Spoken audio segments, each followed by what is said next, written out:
प्यारे बच्चों, आप लोगों का एक बार फिर से स्वागत है आपके अपने YouTube चैनल आर के ट्यूटोरियल में। प्यारे बच्चों, जैसा कि आप लोगों को पता है कि हमने आप लोगों से कमिटमेंट किया हुआ है कि आप लोगों को केमिस्ट्री क्लास 12 के हर एक चैप्टर का ऑब्जेक्टिव क्वेश्चंस, साथ ही साथ उसके उत्तर की व्याख्या आपके इस YouTube चैनल आर के ट्यूटोरियल पर अवेलेबल हुआ करेगा।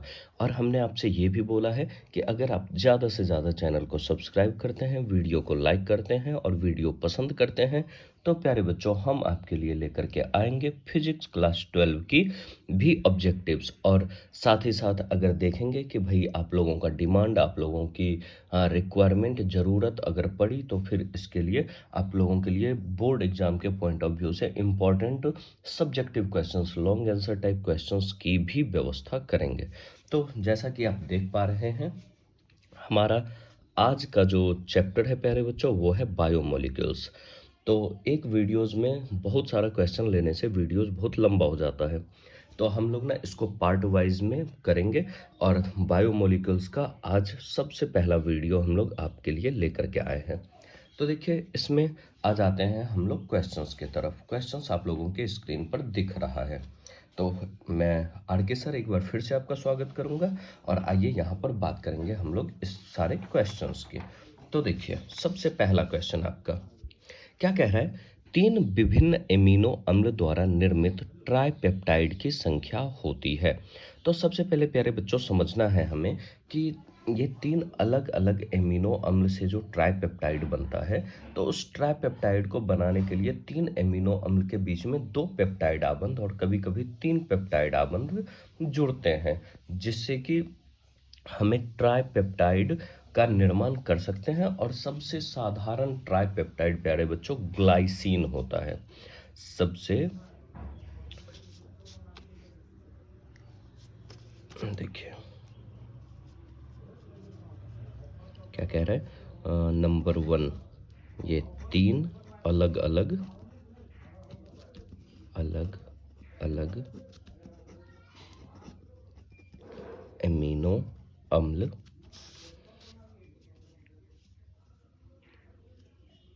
से छह ट्राइपेप्टाइड छह ट्राइपेप्टाइड का निर्माण होता है। प्यारे बच्चों, इस तरह से अगर आप वीडियो को ध्यान से देखते हैं तो आपका 2 मार्क्स क्वेश्चन भी आप इजीली कर पाएंगे इस तरह का। तो तीन अलग अलग एमिनो अम्ल से छह ट्राइपेप्टाइड का निर्माण होता है। और सबसे साधारण ट्राइपेप्टाइड जो होता है पेप्टाइड, उसका नाम है प्यारे बच्चों ग्लाइसिन। ये आप लोगों ने सुना है, सबसे साधारण ट्राइपेप्टाइड है ग्लाइसिन। मान लीजिए अगर आपसे इस तरह का ऑब्जेक्टिव पूछता है कि बताइए निम्न में से सबसे साधारण ट्राइपेप्टाइड कौन सा है, तो प्यारे बच्चों आपका जवाब होगा ग्लाइसिन। तो चलिए, सबसे पहला नंबर, तो नंबर 1 का आपका ऑप्शन, करेक्ट ऑप्शन हो जाता है ऑप्शन नंबर डी। ठीक है प्यारे बच्चों, अब आ जाइए सेकेंड क्वेश्चन में। सेकेंड क्वेश्चन देखिए हमारा क्या कह रहा है। सेकेंड क्वेश्चन कह रहा है कि निम्न में से कौन अकायरल एमिनो अम्ल है। तो प्यारे बच्चों, हम लोग जैसा कि जानते हैं कि इसमें आप देख पा रहे हैं ये 2 hydroxy methyl serine, 2 hydroxy methyl serine आपका अकायरल एमिनो अम्ल है। तो क्वेश्चन नंबर 2 का जवाब हो जाएगा option number C, 2 hydroxy methyl serine. तो क्वेश्चन नंबर 2 का करेक्ट ऑप्शन है प्यारे बच्चों ये ऑप्शन नंबर सी। अब आ जाइए अगला क्वेश्चन। क्या कह रहा है कि बीटा डी प्लस ग्लूकोज, ठीक है प्यारे बच्चों, बीटा डी प्लस ग्लूकोज में कायरल कार्बन की संख्या होती है। तो देखिए बीटा डी ग्लूकोज में, तो ये जो है ना प्यारे बच्चों, ये एक आपने देखा होगा कि ग्लूकोज में डी संरचना और एल संरचना होती है। तो डी संरचना राइट हैंडेड कॉन्फ़िगरेशन को रिप्रेजेंट करता है, वहीं पर आपका एल संरचना वो लेफ्ट हैंड कॉन्फ़िगरेशन को रिप्रेजेंट करता है। तो यहाँ पर बीटा डी प्लस है तो ये राइट हैंड संरचना की बात कर रही है। और तो इसमें देखिए बीटा डी ग्लूकोज में कायरल कार्बन की कुल संख्या 5 होती है। तो करेक्ट ऑप्शन 3 का हो जाएगा, 3 का करेक्ट ऑप्शन हो जाएगा ए। कितना? 5 कायरल कार्बन होते हैं। 5 कायरल कार्बन होते हैं। तो करेक्ट ऑप्शन हो जाएगा क्वेश्चन नंबर 3 का 5। चलिए अब अगला क्वेश्चन देखते हैं। क्वेश्चन नंबर 4 कह रहा है कि किस पीएच रेंज में लाइसिन जल में सबसे कम विलेय होता है। तो प्यारे बच्चों देखिए, तो पीएच आपको पता है पावर ऑफ हाइड्रोजन। तो कह रहा है कि किस पीएच रेंज में लाइसिन जल में सबसे कम विलेय होता है। तो आपको पता होना चाहिए कि ये जो पीएच रेंज होता है प्यारे बच्चों, ये 8 से 9 होता है जब लाइसिन जल में सबसे कम विलेय होता है। ठीक है, तो क्वेश्चन नंबर 4 का करेक्ट ऑप्शन हो जाएगा डी, 8 से 9। तो 8 से 9 पीएच मान होता है जिसमें लाइसिन जल में सबसे कम विलेय होता है। देखिए अगला क्वेश्चन क्या कह रहा है, ग्लूकोज में एल्डिहाइड समूह के अतिरिक्त और क्या मौजूद होता है। ठीक है प्यारे बच्चों, देखिए इसमें कह रहा है कि ग्लूकोज में एल्डिहाइड समूह के अतिरिक्त और क्या मौजूद होता है। एक द्वितीयक तथा 4 प्राथमिक OH समूह, एक प्राथमिक तथा 4 द्वितीयक OH समूह, 2 प्राथमिक OH समूह तथा 3 द्वितीयक OH समूह, 3 प्राथमिक OH समूह तथा 2 द्वितीयक OH समूह। तो प्यारे बच्चों जैसा कि हम जानते हैं कि ग्लूकोज में एक प्राथमिक तथा 4 द्वितीयक OH समूह होता है। जैसे अभी देखिए तुरंत हमने बताया ना कि इसमें कुल कितना 5 कायरल कार्बन की संख्या होती है जिसमें से OH जुड़ा होता है। तो उसमें से एक प्राथमिक और 4 द्वितीयक OH समूह होता है। तो इसका करेक्ट ऑप्शन हो जाएगा ऑप्शन नंबर बी।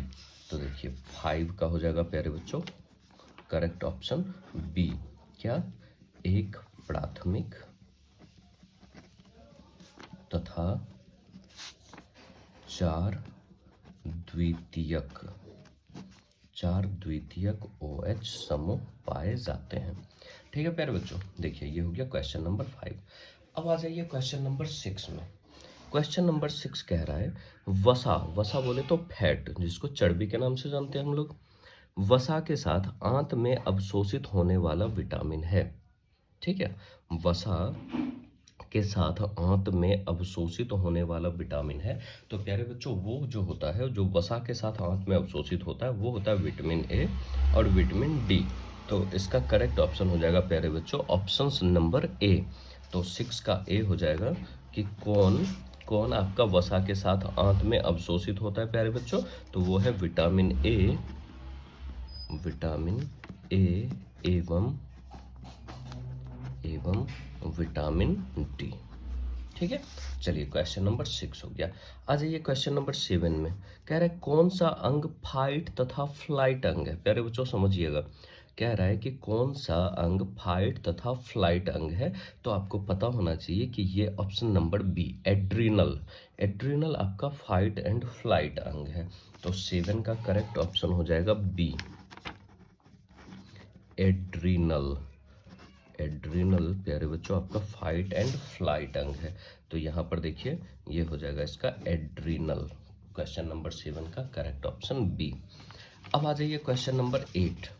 8 में क्या कह रहा है कि प्रोटीन में पाए जाने वाले एमिनो अम्ल जिसे मानव शरीर संश्लेषित करता है उसकी कुल संख्या कितना है। तो सबसे पहले प्यारे बच्चों हम लोग ये समझेंगे कि प्रोटीन के लिए 20 एमिनो अम्ल की आवश्यकता होती है जिसमें 20 आवश्यक होता है और 20 अनावश्यक होता है। जो अनावश्यक होता है वो हमारे शरीर में पहले से मौजूद होता है और जो आवश्यक होता है वो हमारा शरीर भोजन के द्वारा प्राप्त करता है। तो देखिए इसमें 10 पहले से मौजूद होता है, 10 चाहिए होता है। तो सीधी सी बात है, अगर सवाल आपसे पूछा जा रहा है प्रोटीन में पाए जाने वाले अमीनो अम्ल जिसे मानव शरीर संश्लेषित करता है तो वो उसकी करेक्ट संख्या हो जाएगी 10। अगर आपसे ये पूछता कि भाई जिसे, हाँ बताइए कौन से अमीनो अम्ल है जिसे मानव शरीर संश्लेषित नहीं करता है, कितनी कितनी उसकी संख्या है, तो उसका भी करेक्ट ऑप्शन हो जाता ऑप्शन 10। ठीक है, तो इस तरह से ये हो गया क्वेश्चन नंबर 8। अब आ जाइए हम बात करेंगे अगले क्वेश्चंस की।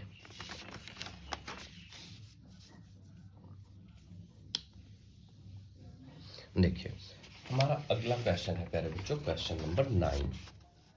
क्वेश्चन नंबर 9 कह रहा है कि निम्न में से किस परीक्षण का प्रयोग प्रोटीन के लिए नहीं किया जाता है। तो प्यारे बच्चों समझिए कि मिलन परीक्षण प्रोटीन के लिए किया जाता है, बाईयूरेट परीक्षण ये भी प्रोटीन के लिए किया जाता है, नीन हाइड्रोजन परीक्षण ये भी प्रोटीन के लिए किया जाता है। तो यहाँ पर सिर्फ एक मोलिस परीक्षण बच जाता है जो हमारा प्रोटीन के लिए नहीं किया जाता है। तो हमारा देखिए क्वेश्चन नंबर 9, क्वेश्चन नंबर 8 का आंसर था बी 10 एमिनो अम्ल। क्वेश्चन नंबर 9 का भी हो जाएगा बी मोलिस परीक्षण, मोलिस परीक्षण।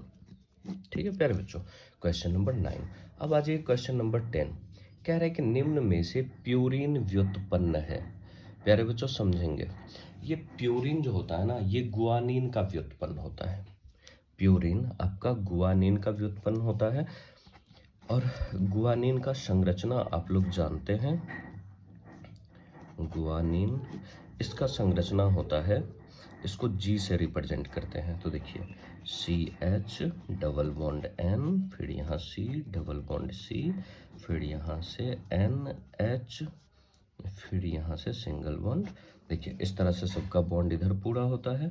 फिर ये C double bond O, NH, फिर C डबल बॉन्ड N, यहाँ सिंगल बॉन्ड और यहाँ हो जाता है NH3। ये संरचना है प्यारे बच्चों गुआनिन का। और गुआनिन क्या होता है, ये प्यूरिन व्युत्पन्न होता है। गुआनिन होता है आपका प्यूरिन व्युत्पन्न, प्यूरिन व्युत्पन्न होता है। तो इस तरह से आप देखेंगे कि क्वेश्चन नंबर 10 का आंसर है हमारा प्यारे बच्चों गुआनिन। अब आ जाइए 11 में क्या कह रहा है कि निम्न में से कौन कीटो हेक्सोज का एक उदाहरण है। समझिएगा प्यारे बच्चों, कीटो हेक्सोज मतलब जिसमें कीटोन मौजूद हो, और हेक्सोज, हेक्सोज मतलब 6 कार्बन मौजूद हो। तो फ्रक्टोज होता है जिसमें कीटोन और हाइड्रोक्सिल समूह दोनों होता है और 6 कार्बन परमाणु भी होता है। ठीक है प्यारे बच्चों, तो इसका करेक्ट ऑप्शन हो जाएगा हमारा डी फ्रक्टोज, क्योंकि ये क्वेश्चन नंबर 11 है। क्वेश्चन नंबर 11, क्योंकि हम जानते हैं प्यारे बच्चों कि फ्रक्टोज, ये जो फ्रक्टोज होता है जिसमें कीटोन एवं हाइड्रोक्सिल समूह, हाइड्रोक्सिल समूह दोनों पाया जाता है, समूह दोनों पाया जाता है।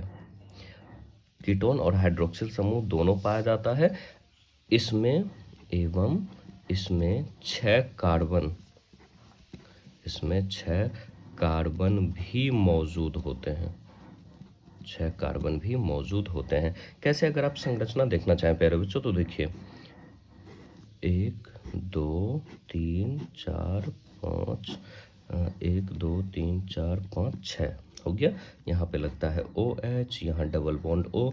देखिए ये कीटोन समूह जिसको कि कार्बोनिल समूह कहते हैं उसको रिप्रेजेंट करता है। फिर यहाँ नीचे OH, फिर यहाँ OH, फिर यहाँ OH, फिर यहाँ H, और हर कॉर्नर आपके कार्बन को रिप्रेजेंट करता है। देखिए 1 2 3 4 5 6 कार्बन हो गया, 6 कार्बन। और ये C डबल बॉन्ड O ये हो गया कीटोन जिसको कार्बोनिल समूह कहते हैं। उसके बाद हाइड्रोक्सिल समूह, हाइड्रोक्सिल देखिए 1 हाइड्रोक्सिल समूह, 2 3 4 और 5 हाइड्रोक्सिल समूह।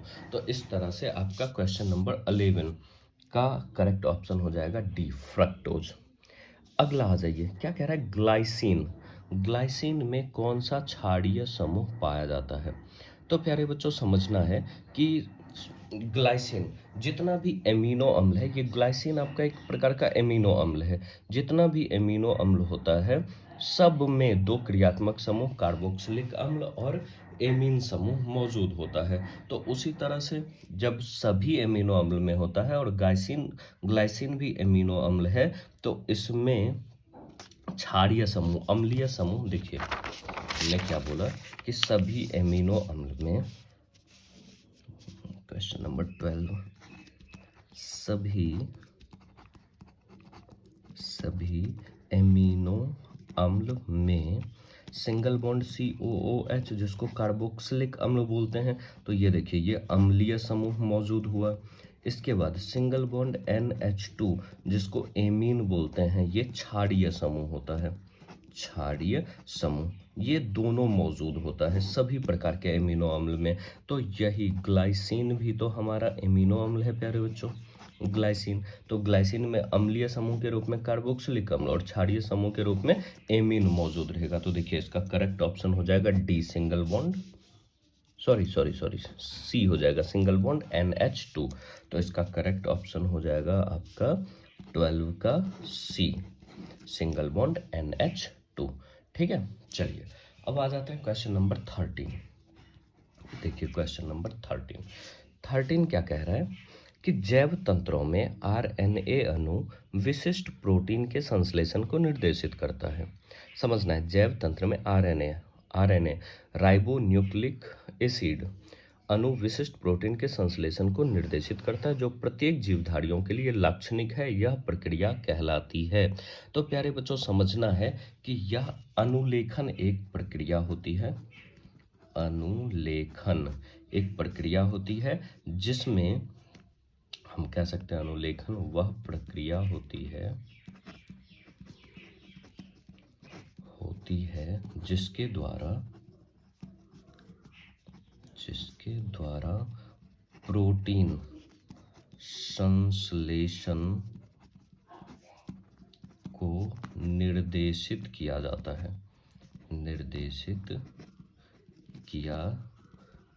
है, किस में निर्देशित किया जाता है? डीएनए में किया जाता है। तो प्यारे बच्चों इसका करेक्ट ऑप्शन हो जाना चाहिए अनुलेखन। तो देखिए 13 का करेक्ट ऑप्शन हो जाएगा ए, अनुलेखन। तो ये है आपका क्वेश्चन नंबर 13। अब आ जाइए क्वेश्चन नंबर 14। क्या कह रहा है कि लैक्टोज समझिएगा प्यारे बच्चों, लैक्टोज C12H22O11 के तनु अम्ल के साथ जल अपघटन से प्राप्त होता है। तो देखिए क्या प्राप्त होता है हम लोग देखते हैं। लैक्टोज का फॉर्मूला होता है क्वेश्चन नंबर 14 C12H22O11। इसका जल अपघटन मतलब जल से अभिक्रिया, किसकी उपस्थिति में? तनु अम्ल की उपस्थिति में।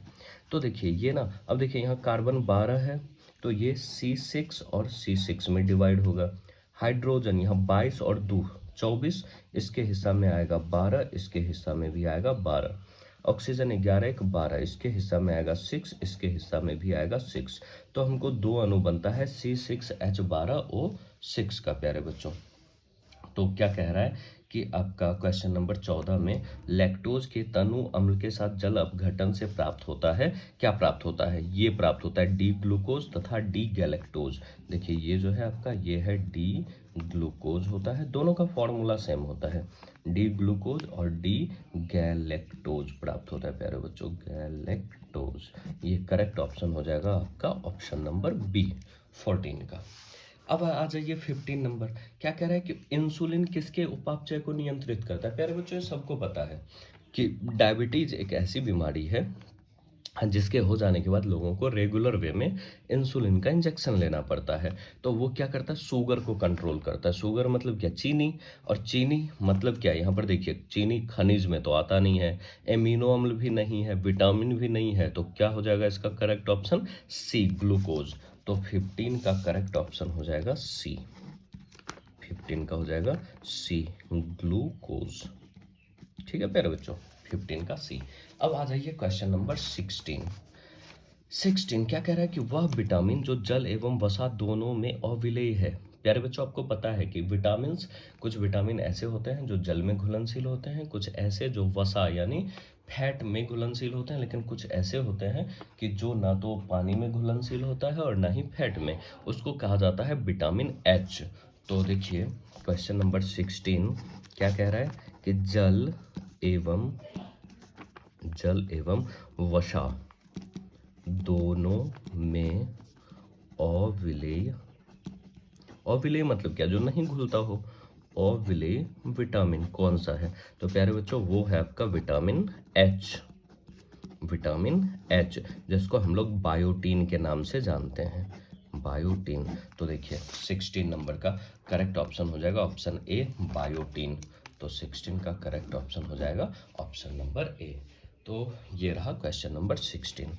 अब आगे आ जाइए।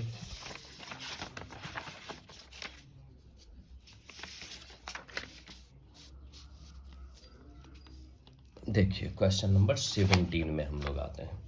क्वेश्चन नंबर 17 आपका क्या कह रहा है कि एमिनो अम्ल के संदर्भ में कौन सा कथन सत्य नहीं है। प्यारे बच्चों समझिए, किसके संदर्भ में? एमिनो अम्ल के संदर्भ में। तो अगर प्यारे बच्चों आपको पता हो तो आपको बता दें कि प्राकृतिक एमिनो अम्ल की संख्या अभी तक लगभग, क्वेश्चन नंबर 17, लगभग 500 ज्ञात प्राकृतिक एमिनो अम्ल है। प्राकृतिक एमिनो अम्ल है, समझिए, जिसमें हमारे शरीर में जो प्रोटीन की आवश्यकता होती है उसके लिए आवश्यक केवल 20 और ज्ञात कितना है 500। तो इसमें क्या होता है कि ये जितना भी एमिनो अम्ल है ना उसमें डी डी कॉन्फ़िगरेशन और एल कॉन्फ़िगरेशन दोनों पाया जाता है। ठीक है ना, मतलब इसमें जितना जितना भी एमिनो अम्ल है इसमें प्यारे बच्चों डी विन्यास और एल विन्यास दोनों पाया जाता है। अभी डी विन्यास हमने आपको बताया कि राइट हैंडेड कॉन्फ़िगरेशन, ये होता है आपका राइट हैंडेड कॉन्फ़िगरेशन। वहीं पर एल विन्यास होता है आपका लेफ्ट हैंडेड कॉन्फ़िगरेशन। तो देखिए यहाँ अगर आप इसके ऑप्शन नंबर सी में आइए तो क्या कह रहा है, सभी प्राकृतिक एमिनो अम्ल का डी विन्यास होता है। और यहाँ पे क्या कह रहा है कि सभी प्राकृतिक एमिनो अम्ल में डी विन्यास और एल विन्यास दोनों होता है। तो प्यारे बच्चों इसका करेक्ट ऑप्शन हो जाएगा 17 का सी, क्योंकि इसमें डी और एल दोनों होता है। तो कह रहा है कौन सा कथन सत्य नहीं है, तो करेक्ट ऑप्शन सी हो जाएगा। सी आपका कथन सत्य नहीं है। बाकी आपको पता है कि एमिनो अम्ल प्रोटीन के घटक होते हैं। एमिनो अम्ल उच्च गलनांक के ठोस होते हैं। केवल ग्लाइसिन ऐसा प्राकृतिक एमिनो अम्ल है जो प्रकाश सक्रिय होता है। ठीक है प्यारे बच्चों, अब आ जाइए क्वेश्चन नंबर 18 में क्या कह रहा है कि निम्न में से किस जैव अणु में असंक्रमण धातु आयन पाया जाता है। समझिएगा प्यारे बच्चों, संक्रमण धातु आवर्त सारणी में जो डी ब्लॉक के धातु होते हैं, डी ब्लॉक के जो धातु होते हैं वो कहलाता है संक्रमण धातु। अगर बात असंक्रमण धातु का हो रहा है, असंक्रमण धातु का हो रहा है, तो असंक्रमण धातु सीधा सीधा बात जो डी ब्लॉक में मौजूद नहीं होगा, जो डी ब्लॉक में मौजूद नहीं होगा वैसे धातु को बोलेंगे हम लोग असंक्रमण धातु। तो समझिए कौन कौन सा है। Question number 18, vitamin B twelve जो होता है प्यारे बच्चों उसमें आपका पाया जाता है कोबाल्ट।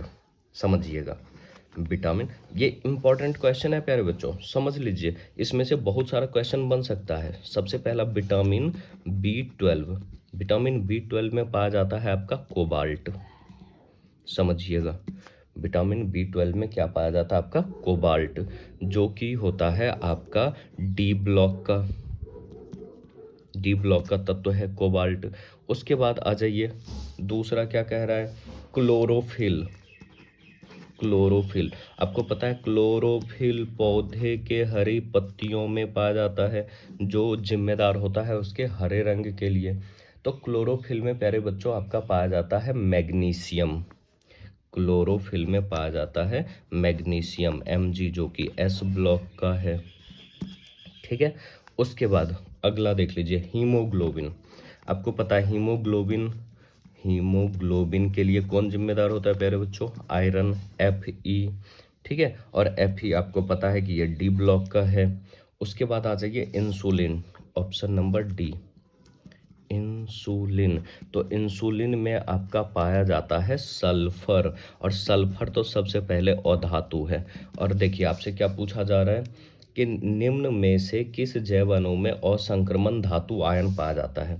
तो जो डी ब्लॉक का है वो तो संक्रमण है, देखिए ये संक्रमण धातु है, ये Fe डी ब्लॉक में ये संक्रमण धातु है, और ये तो अधातु ही है। तो बचा कौन सा, क्लोरोफिल, जिसमें कि मैग्नीशियम पाया जाता है। मैग्नीशियम धातु है लेकिन यह असंक्रमण धातु है। तो 18 का करेक्ट ऑप्शन हो जाएगा बी।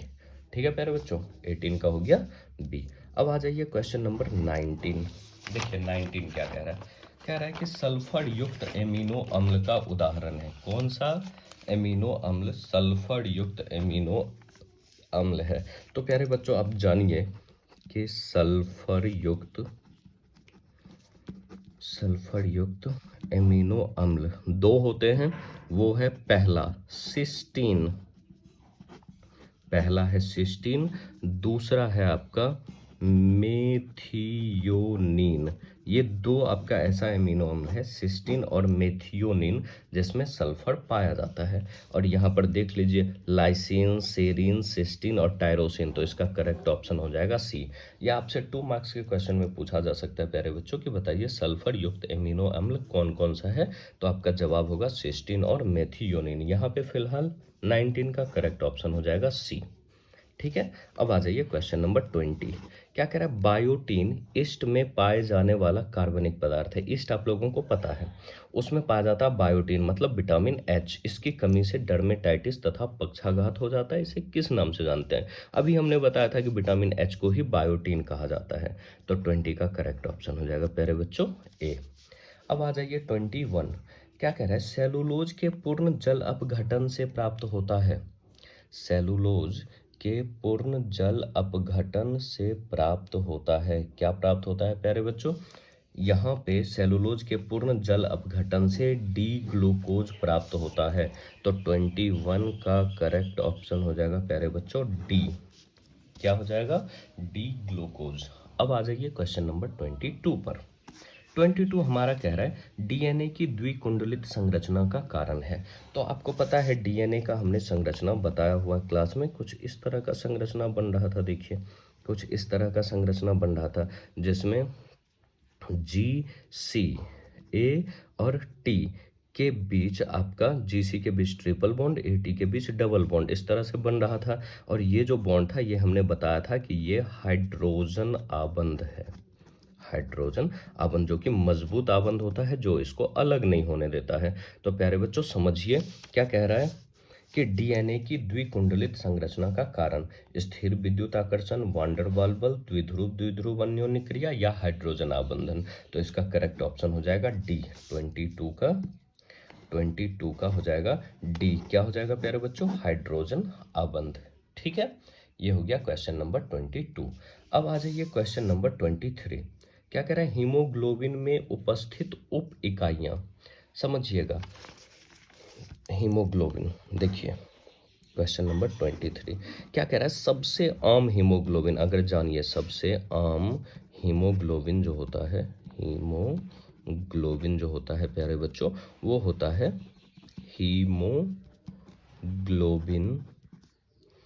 हीमोग्लोबिन ए, जिसको ना टेट्रोमर बोलते हैं।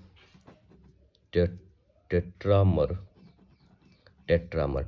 मर मतलब यूनिट, एक लाख, और टेट्रा मतलब 4। तो सीधी सी बात है, कितनी उप इकाइयां मिलकर के बनेगी? 4 उप इकाइयां। तो क्वेश्चन नंबर 23 का करेक्ट ऑप्शन हो जाएगा सी। और कितना? 4। तो ये 4 उप इकाइयां मिलकर के बनेगी, क्योंकि इसको टेट्रामर बोला जाता है। ठीक है प्यारे बच्चों, ये है क्वेश्चन नंबर 23। अब आ जाइए अगले क्वेश्चन की तरफ। देखिए अगला क्वेश्चन है हमारा प्यारे बच्चों, कह रहा है कि निम्न में से कौन सी संरचना पेप्टाइड श्रृंखला को प्रदर्शित करती है। पेप्टाइड श्रृंखला, देखिए पेप्टाइड एक प्रकार का आबंध होता है। ठीक है प्यारे बच्चों, और पेप्टाइड आबंध किसके किसके बीच बनता है? जैसे कि आप हम लोग ले लेते हैं जैसे ग्लाइसिन। ठीक है, ग्लाइसिन मिलकर के पेप्टाइड आबंध बनाता है। और पेप्टाइड आबंध कैसे बनाता है? देखिए जैसे ग्लाइसिन का हम फॉर्मूला लिख लें, क्या हो जाएगा? NH2, फिर CH2, फिर C डबल बॉन्ड COOH, ये हो जाएगा। फिर इसका रिएक्शन सेम एक लग से कराएंगे। तो देखिए फिर से क्या हो जाएगा, NH2, फिर CH2COOH। तो देखिए इसके बीच OH और H ये आपस में मिलकर के -H2O ये बाहर कर देता है।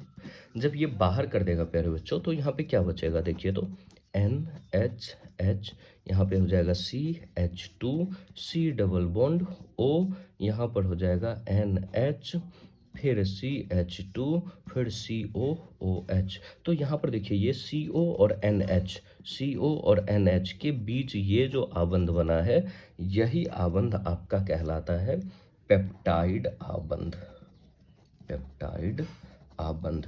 तो प्यारे बच्चों, अगर आप ध्यान से देखें तो ये correct option NH2 CH2 CO NH CH2 COOH। अगर इधर हमारा हाइड्रोजन जुड़ता है और इधर OH जुड़ता है, या फिर यही बार बार रिपीट होते जाएगा, तो 24 का करेक्ट ऑप्शन हो जाएगा C। 24 का करेक्ट ऑप्शन हो जाएगा C। ये है 24। अब आ जाइए क्वेश्चन नंबर 25। 25 क्या कह रहा है? मानव शरीर किसका निर्माण नहीं करता है? देखिए एंजाइम, एंजाइम तो आपको पता है कि भाई ऊपर वाला ना इतना जो बेहतरीन क्रिएशन मानव का शरीर बनाया, कोई भी शरीर बनाया, तो उस शरीर का रख रखाव, केयर टेकिंग करने के लिए जिसको भेजा है वो है एंजाइम। DNA अनुवांशिक सूचना को आगे बढ़ाता है, मतलब वो तो शरीर में बनेगा ही। हार्मोन शरीर ही रिलीज करता है, तो बचता कौन है प्यारे बच्चों? विटामिन। तो मानव शरीर किसका निर्माण नहीं करता है? ऑप्शन C, विटामिन्स का निर्माण नहीं करता है। अगर शरीर में कुछ विटामिन्स का निर्माण होता भी है तो वो व्यक्ति के आहार नाल में मौजूद बैक्टीरिया करता है, ना कि मानव का शरीर करता है। ये हमने आपको क्लास में बताया हुआ है। अब आ जाइए क्वेश्चन नंबर 26। क्या कह रहा है? DNA में पाए जाने वाले पीरिमिडीन क्षार है। DNA में प्यारे बच्चों देखिए आपको क्या क्या पाया जाता है? आपको पाया जाता है एडेनिन, एडेनिन, गुआनिन, साइटोसिन एवं थाइमिन। थाइमिन। वहीं RNA में थाइमिन के जगह हो जाता है यूरेसिल, हो जाता है। तो देखिए ये जो एडेनिन और गुआनिन है, समझिएगा बात, ये जो एडेनिन और गुआनिन है ये आपका ये एडेनिन और गुआनिन जो है प्यारे बच्चों, ये कहलाता है आपका प्यूरिन्स। ये कहलाता है प्यूरिन्स। और साइटोसिन और थाइमिन जो होता है ये आपका कहलाता है पीरिमिडीन। पीरिमिडीन क्षार। तो देखिए एडेनिन गुआनिन हो गया प्यूरिन, साइटोसिन थाइमिन हो गया पीरिमिडीन। तो यहाँ पे पूछ रहे DNA में कौन सा पीरिमिडीन पाया जाता है प्यारे बच्चों? तो आपका जवाब होगा साइटोसिन और थाइमिन, जो कि करेक्ट ऑप्शन है आपका ऑप्शन नंबर C। 26 का हो जाएगा आपका correct option, option number C, cytosine और थाइमिन। अब आ जाइए 27। क्या कह रहा है? शरीर में संश्लेषित हो सकने वाला एमिनो अम्ल। कौन सा एमिनो अम्ल आपका शरीर द्वारा संश्लेषित होता है? तो समझिएगा प्यारे बच्चों, वैसा एमिनो अम्ल जो हम भोजन से ग्रहण करते हैं वो कहलाता है शरीर में संश्लेषित होने वाला एमिनो अम्ल, जिसको आवश्यक एमिनो अम्ल बोलते हैं। तो आवश्यक एमिनो अम्ल की संख्या 10 होती है। वो अगर आप लिखना चाहें तो लिख लें। वो होता है arginine, histidine, isoleucine, leucine, lysine, methionine, phenylalanine, threonine, tryptophan और वेलाइन। ये 10 होते हैं जो आपको भोजन के द्वारा आपका शरीर ग्रहण करता है। तो प्यारे बच्चों इसमें से आप देख लीजिए कि कौन सा हमारे शरीर द्वारा ग्रहण होता है। तो ये इसमें करेक्ट ऑप्शन हो जाएगा हमारा लाइसिन, जो हमारे शरीर में संश्लेषित हो सकता है जो भोजन के द्वारा ग्रहण करते हैं। तो 27 का करेक्ट ऑप्शन हो जाएगा B, लाइसिन। अब आ जाइए क्वेश्चन नंबर 28। क्या कह रहा है? सुक्रोज जल अपघटित तो होकर देता है। सुक्रोज प्यारे बच्चों, सुक्रोज जो है ना वो आपका जल अपघटित होकर ग्लूकोज और फ्रक्टोज देता है। कैसे? देखिए 28 सुक्रोज का फॉर्मूला होता है C12H22O11 प्लस H2O। जल अपघटन करा रहे हैं तो ये देता है C6H12O6 प्लस C6H12O6। देखिए ये जो होता है ये होता है आपका ग्लूकोज और ये होता है फ्रक्टोज। तो प्यारे बच्चों आपने देखा क्वेश्चन नंबर 28 कि सुक्रोज, ये जो सुक्रोज है आपका वो जल अपघटित हो करके क्या क्या देता है? ग्लूकोज और फ्रक्टोज। तो देख लीजिए ग्लूकोज और फ्रक्टोज, करेक्ट ऑप्शन हो जाएगा C। तो 28 का करेक्ट ऑप्शन हो जाएगा प्यारे बच्चों C। अब आ जाइए क्वेश्चन नंबर 29। 29 क्या कह रहा है कि वैसा अल्फा एमिनो अम्ल जिसमें एरोमेटिक पार्श्व श्रृंखला होती है। समझिएगा प्यारे बच्चों, जिसमें एरोमेटिक पार्श्व श्रृंखला होती है तो वो आपका होता है टायरोसिन। समझिएगा 29 29 का करेक्ट ऑप्शन हो जाएगा बी, टायरोसिन। टायरोसिन, ये टायरोसिन जो होता है ना, ये आपका होता है एरोमेटिक पार्श्व श्रृंखला। एरोमेटिक पार्श्व श्रृंखला। हाँ, इसमें खास बात क्या होता है एरोमेटिक पार्श्व श्रृंखला में, यह परावैगनी परावैगनी प्रकाश जो सूर्य से आती है, परावैगनी प्रकाश जिसको ओजोन किरण रोकता है, ये उस परावैगनी प्रकाश को अवशोषित कर लेता है। अवशोषित कर लेता है। मान लीजिए अगर आपसे पूछा जाए कि एरोमेटिक पार्श्व श्रृंखला में क्या खास बात होता है बताइए, तो आप क्या बताएंगे कि यह परावैगनी प्रकाश को अवशोषित कर लेता है। यह है आपका क्वेश्चन नंबर 29। अब आ जाइए क्वेश्चन नंबर 30। देखिए क्या कह रहा है, निम्न में से किस हार्मोन में आयोडीन होता है। प्यारे बच्चों, आपने पढ़ा होगा कभी क्लास 11 तक में या क्लास 10 में कि थायराइड एक ग्लैंड होता है और आयोडीन की कमी से घेघा बीमारी होती है। घेघा जो गला में ऐसे देखेंगे लटक जाता है, तो वो जो होता है ना थायराइड ग्लैंड के कारण होता है, और थायराइड ग्लैंड गला में पाया जाता है। तो बताइए testosterone, adrenaline, thyroxine, insulin, correct option क्या हो जाएगा, थायरॉक्सिन, क्योंकि ये थायराइड को ही हिट करता है। तो 30 का करेक्ट ऑप्शन हो जाएगा प्यारे बच्चों सी। कौन सा, थायरॉक्सिन। तो ये था आज हमारा पार्ट 1, जिसमें हम लोगों ने टोटल 30 क्वेश्चन का एक्सप्लेनेशन देखा। तो प्यारे बच्चों, आपको वीडियो कैसा लगा भाई कमेंट में बताइए। वीडियो अच्छा लगे तो लाइक करिए और अपने दोस्तों के साथ इसको शेयर करिए। और जैसे जैसे सब्सक्राइबर बढ़ेंगे वैसे वैसे आप लोगों के लिए और भी अच्छे अच्छे वीडियोज़ हम लेकर के आएंगे। चलिए इसी उम्मीद के साथ कि भाई आप लोगों को वीडियो पसंद आता है, हम आज का क्लास ख़त्म करते हैं और मिलेंगे फिर अगले वीडियोज़ के साथ। तब तक आप अपना ख्याल रखिए और पढ़ाई करिए मस्त होकर के, और भाई खुश रहिए, मस्त रहिए। चलिए आपसे लेते हैं विदा। थैंक यू सो मच बच्चों।